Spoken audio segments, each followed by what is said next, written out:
बेगुनियापड़ा नुआगढ़ गाँव में cricket tournament उद्घाटन करिले बीजेपी विधायक प्रार्थी प्रताप नायक। गंजाम जिला कविसूर्य नगर विधानसभा निर्वाचन मंडली तथा बेगुनियापड़ा ब्लॉक रो नुआगढ़ ग्राम में आज क्रिकेट टूर्नामेंट आरंभ हो जाइछि। एही क्रिकेट टूर्नामेंट रे मुख्य अतिथि भावे बीजेपी रो कविसूर्य नगर विधानसभा निर्वाचन मंडली रो बीजेपी प्रार्थी प्रताप नायक जोगदी टूर्नामेंट को उद्घाटन करथिले।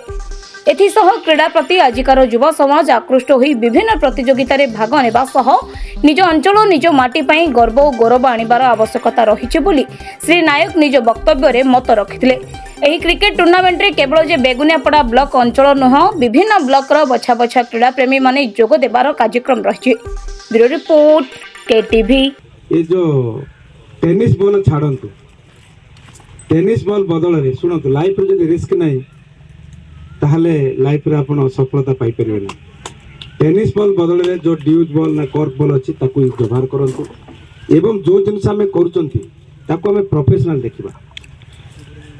बुझी पाले नै आपण देखंतु विभिन्न राज्यर गाँ गहळ आज गाँ रो पिलाटा ही भलो क्रिकेट प्लेयर हिछि। आज आईपीएल कथा कहतु बा इंडिया टीम रे जो अछंती से सब देखिबे पाखापाखि 90% पिला गाँ रु ही खेल के जाउचंती।